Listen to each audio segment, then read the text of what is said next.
एक लड़की का हॉस्पिटल के अंदर ऑपरेशन चल रहा था। उसके घर वाले बाहर खड़े होकर रो कर दुआएं मांग रहे थे कि उनकी बेटी का ऑपरेशन सही सलामत हो जाए और उसकी जान बच सके।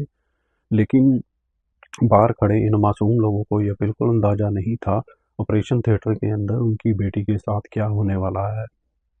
जिस डॉक्टर को वो हाथ जोड़कर भगवान मान रहे थे, वही डॉक्टर अंदर स्ट्रेचर पर बेबस लेटी लड़की के साथ हैवानियत की सारी हदें पार कर रहा था।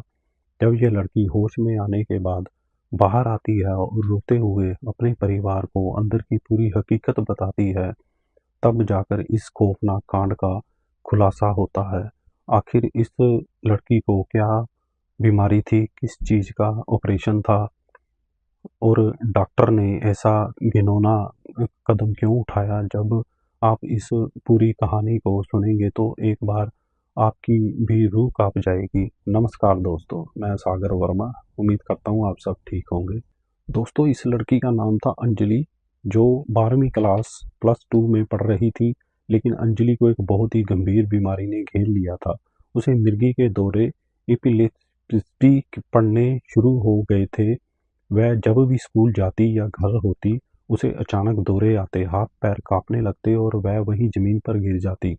कई बार उसे लोग उठाकर घर लाते तो कई बार चम्मच से उसके बंद दांतों को खोला जाता। जवान बेटी की इस हालत से माता पिता बेहद चिंतित थे। उन्हें डर था कि कल को कोई अनहोनी ना हो जाए और इस बीमारी के रहते उससे शादी कौन करेगा। इसी फिक्र में वे उसे शहर के बड़े संजीवनी हॉस्पिटल लेकर गए। संजीवनी हॉस्पिटल में मिर्गी के दौरे का एक नामी स्पेशलिस्ट डॉक्टर था, जिसका नाम था डॉक्टर आनंद शर्मा। घर वाले बड़ी उम्मीद लेकर अंजलि को उसके पास चेकअप के लिए ले गए। डॉक्टर आनंद ने अंजलि का मुआयना किया और परिवार की लाचारी का फायदा उठाते हुए मनगढ़ंत कहानी रची। उसने कहा उसकी बेटी के दिमाग में TSC, ट्यूबरस स्क्लेरोसिस कॉम्प्लेक्स का लेवल बहुत बढ़ गया है। तुरंत ऑपरेशन करना पड़ेगा और दिमाग में एक बारीक ट्यूब डालनी होगी, तभी ये दौरे बंद होंगे। अब डॉक्टरी भाषा तो डॉक्टर ही जाने। मासूम और डरे हुए घर वालों को जो कहा गया उन्होंने सच मान लिया।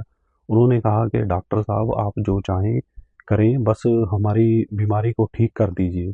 डॉक्टर ने कहा वह बाहर से एक स्पेशलिस्ट टीम को बुलाएंगे और 18 मई को ऑपरेशन किया जाएगा। घर वालों ने जैसे तैसे पैसों का इंतजाम करके हॉस्पिटल में जमा करवा दिए। 18 मई को सुबह अंजलि को ऑपरेशन के लिए ले जाया जाता है। नर्सें उसे स्ट्रेचर पर लिटाती हैं और घर वालों को बाहर रुकने के लिए कह दिया जाता है। बाहर बैठे माता पिता लगातार भगवान से अपनी बेटी की सलामती की भीख मांग रहे थे। करीब 3 घंटे बीतने के बाद doctor Anand Sharma operation theatre से बाहर आता है और चेहरे पर एक झूठी मुस्कान लाकर कहता है, बधाई हो, ऑपरेशन पूरी तरह सफल रहा। एनेस्थेसिया, बेहोशी की दवा का असर कम होते ही उसे होश आ जाएगा। अंजलि को जनरल वार्ड में शिफ्ट कर दिया जाता है। जैसे ही अंजलि को थोड़ा होश आता है, वह फूट फूट कर रोने लगती है। घर वालों को लगा कि शायद ऑपरेशन के टांकों का दर्द है, इसलिए वह रो रही है। तभी डॉक्टर आनंद वहां राउंड पर आता है। उसे देखते ही अंजलि के डर के मारे चीखने लगती है और ज्यादा रोने लगती है। डॉक्टर को देखते ही डॉक्टर चालाकी से उसे एक प्रिकॉशनरी इंजेक्शन लगाता है और कहता है, बेटा डरो मत, थोड़े समय में दर्द ठीक हो जाएगा।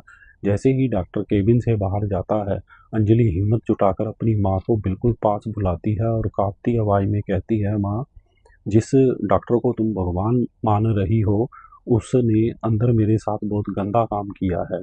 उसने मेरा रेप किया है। अंजलि ने जो सच्चाई बताई, उसने पूरे परिवार के पैरों तले जमीन खिसका दी।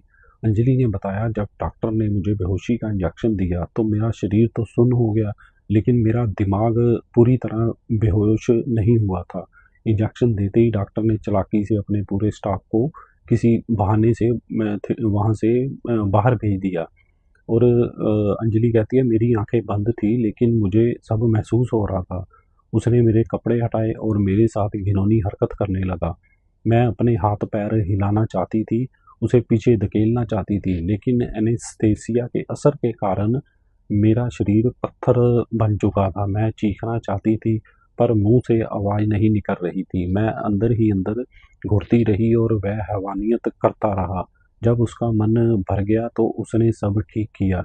स्टाफ को वापस बुलाया और फिर मेरा ऑपरेशन शुरू किया। यह सुनते ही परिवार का गुस्सा फूट पड़ा। अस्पताल में हंगामा शुरू हो गया और तुरंत पुलिस को बुलाया गया। पुलिस ने अंजलि के बयान दर्ज किए और तुरंत उसका मेडिकल टेस्ट करवाया। मेडिकल रिपोर्ट में साफ पुष्टि हो गई कि ऑपरेशन से ठीक पहले लड़की के साथ शारीरिक दुर्व्यवहार हुआ था। पुलिस ने तुरंत मुस्तैदी दिखाते हुए डॉक्टर आनंद शर्मा को गिरफ्तार कर लिया।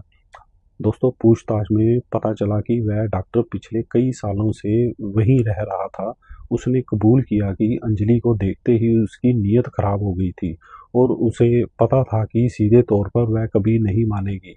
इसलिए उसने ऑपरेशन एनेस्थीसिया का सहारा लेकर इस खौफनाक साजिश को अंजाम दिया।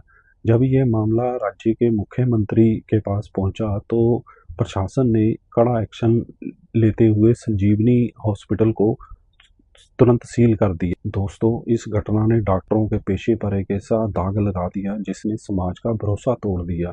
जब भी किसी महिला या बच्ची का ऑपरेशन हो तो परिवार के कम से कम एक सदस्य को ऑपरेशन थिएटर के अंदर मौजूद रहने की अनुमति दी जाए ताकि ऐसे हवानियत को रोका जा सके। क्या आपको लगता है कि यह नियम अनिवार्य कर देना चाहिए? अपनी राय कमेंट बॉक्स में ज़रूर साझा करें।